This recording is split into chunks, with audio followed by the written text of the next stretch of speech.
Warahmatullahi wabarakatuh. Di sini saya akan menjelaskan tentang penerapan reaksi inti dalam kehidupan sehari-hari. Sumber energi baru yang mampu memenuhi kebutuhan manusia akan energi adalah reaksi kimia inti sebagai salah satu alternatif yang dipilih. Pada reaksi kimia inti terjadi perubahan-perubahan dalam inti atom. Perubahan ini disebut reaksi inti, peluruhan radioaktif, dan transmutasi inti merupakan reaksi inti. Di Indonesia sendiri, pemanfaatan reaktor nuklir sebagai sumber energi listrik juga mulai digalangkan. Namun, alternatif sumber energi ini masih banyak ditentang oleh banyak masyarakat, terutama oleh pecinta lingkungan dan ahli kesehatan karena berdampak yang cukup berbahaya bagi lingkungan serta negara. Untuk itu perlu adanya pemahaman mengenai reaksi kimia inti dan dampak yang diakibatkan oleh reaksi kimia inti bagi kehidupan. Fisi inti atau nuclear fission adalah proses dalam reaksi kimia di mana suatu inti berat yang memiliki nomor massa lebih dari 200 akan membelah diri untuk membentuk inti-inti yang lebih kecil dengan massa menengah dan satu atau lebih neutron. Karena inti berat kurang stabil dibandingkan produknya, proses ini melepaskan banyak energi. Beberapa unsur yang mengalami reaksi fiksi ini antara lain uranium dan plutonium.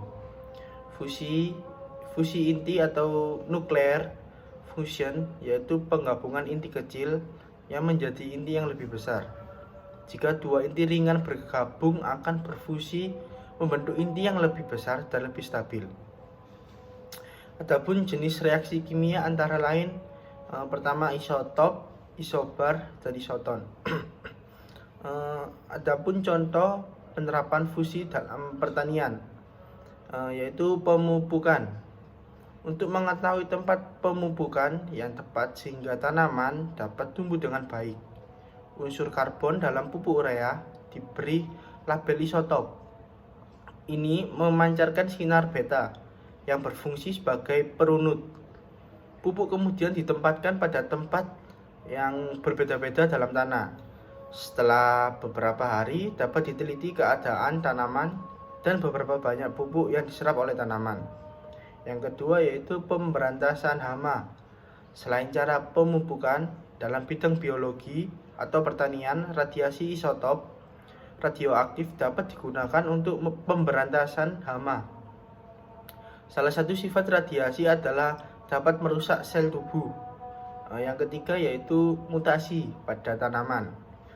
Penyinaran untuk memperoleh mutasi-mutasi pada tanaman dilakukan terhadap biji atau kecambah dari tumbuhan yang mempunyai arti ekonomis penting seperti padi, tebu, dan lain-lain. Bagi kecambah, dosis yang diperlukan lebih rendah karena kecambah mempunyai sel-sel muda yang aktif untuk membelah diri. Dari yang saya bahas, saya menyimpulkan bahwa reaksi kimia inti adalah suatu reaksi yang melibatkan inti atom dan menyebabkan terjadinya perubahan-perubahan pada inti atom, di mana prosesnya memancarkan sinar radioaktif seperti alfa, beta, dan gamma. Ada beberapa jenis reaksi inti yakni desintegrasi, transmutasi inti, fisi inti, dan fusi inti. Reaksi inti menghasilkan energi yang besar dan bersifat merusak. Meskipun banyak memiliki manfaat akan tetapi resiko dari pengaplikasiannya juga sangat buruk jika diterima oleh tubuh. Sekian yang dapat saya sampaikan. Apabila ada salah-salah kata, mohon dimaafkan. Wabillahi taufiq wal hidayah. Wassalamualaikum warahmatullahi wabarakatuh.